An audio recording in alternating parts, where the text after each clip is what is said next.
भारतीय लोक कथाओं में एक कहानी है जो आकर्षक और डरावनी दोनों है। यह सलेदा की कहानी है, एक भूत जो किसी भी अन्य से अलग है, एक रूप बदलने वाला। आज आइए इस रहस्यमय इकाई की गहराई में जाएं और उस आदमी की कहानी सुने जिसने सलेदा का सामना किया और जीवित बच गया। सलेदा कोई आम आत्मा नहीं है। कहानियों में कहते हैं कि यह एक बेचैन आत्मा है जो अपनी बुरी करतूतों की वजह से धरती पर भटकने को मजबूर है। उन लोगों के डर और उलझन से अपना पेट भरती है जिनका सामना इसे होता है। सलेदा को इतना खतरनाक इसका रूप बदलने का हुनर बनाता है। यह एक आवारा कुत्ता हो सकता है जो आपको अंधेरी सड़क पर फॉलो कर रहा हो, एक पुराना दोस्त जो दूर से आपका नाम पुकार रहा हो, या फिर चांदनी में चमकता हुआ कोई ख़जाना भी। लेकिन जब आप उसे छूने के लिए आगे बढ़ते हैं तब तक बहुत देर हो चुकी होती है। कुछ लोग मानते हैं कि सलेदा कभी इंसान था जिसे उसके बुरे कामों के लिए श्राप मिला था और अब वो हमेशा के लिए धरती पर भटकने को मजबूर है। कुछ कहते हैं कि ये समय से भी पुराना प्राणी है जो किसी जादू के बंधन में इस दुनिया में बंधा हुआ है। लेकिन एक बात तो पक्की है, सलेदा एक बहुत क्लेवर एंटिटी है जो आपको फंसाने के लिए आपके सबसे गहरे डर या इच्छाओं का इस्तेमाल करता है। सलेदा का कोई असली रूप नहीं होता। जो लोग इसे देखने का दावा करते हैं वे इसे एक काले धुंधले साए के रूप में बताते हैं जिसकी आंखें लाल या सफ़ेद रंग की होती हैं।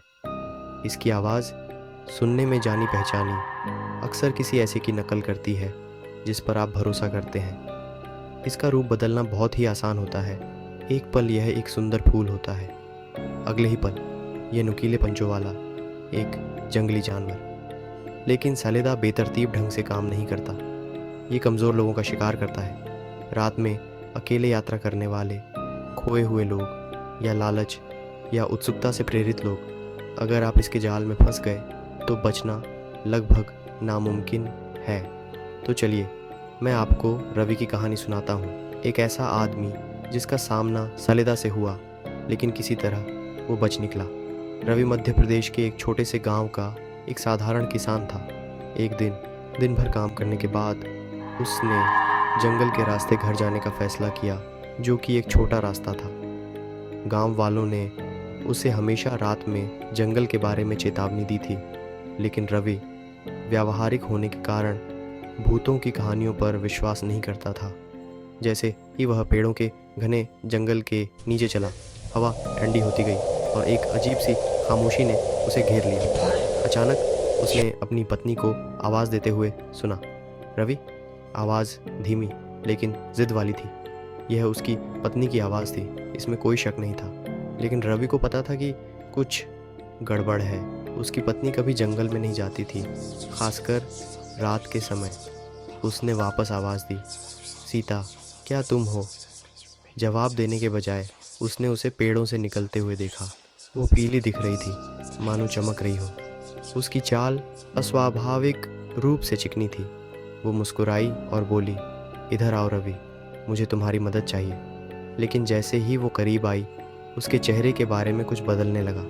उसकी आंखें मंद रोशनी में अस्वाभाविक रूप से चमक रही थीं और उसकी मुस्कान और चौड़ी होती गई, बहुत चौड़ी। रवि वहीं जम गया। फिर उसे अपनी दादी माँ की एक पुरानी सीख याद आई, अगर तुम्हें लगता है कि तुम्हारा सामना किसी अलौकिक चीज़ से हो रहा है तो डर मत दिखाना। हिम्मत जुटाते हुए रवि ने अपने आप में प्रार्थना की और अपनी जेब से लोहे का चाकू निकाला जो वो हमेशा अपने पास रखता था। जैसे ही उसने चाकू निकाला, वो आकृति चिल्लाई, एक ऐसी आवाज़ जिससे उसके कान फटने लगे। औरत का रूप एक काले धुएं जैसे साए में बदल गया, जिसकी आंखें चमक रही थीं और इससे पहले कि वो पलकें झपकाता, वो रात के अंधेरे में गायब हो गई। भोर होने से ठीक पहले रवि कांपता और पीला पड़ गया वापस गांव पहुंचा। उसने गांव वालों को बताया कि क्या हुआ था और उन्होंने उसके सबसे बड़े डर की पुष्टि की। उसका सामना सलेदा से हुआ था। वो उन भाग्यशाली लोगों में से एक था। बहुत से लोग अपनी रात की सैर से कभी वापस नहीं लौटे, सलेदा एक चालाक आत्मा है, लेकिन अगर आप कभी उसकी गिरफ्त में आ जाते हैं तो खुद को बचाने के तरीके हैं। अपने साथ रक्षणात्मक चीज़ें रखें। माना जाता है कि लोहे की वस्तुएं, हल्दी और पवित्र प्रतीक सलेदा को दूर भगाते हैं। अकेले घूमने से बचें। सलेदा अकेले यात्रियों का शिकार करता है, इसलिए समूहों में रहें। अपरिचित आवाज़ों का जवाब न दें।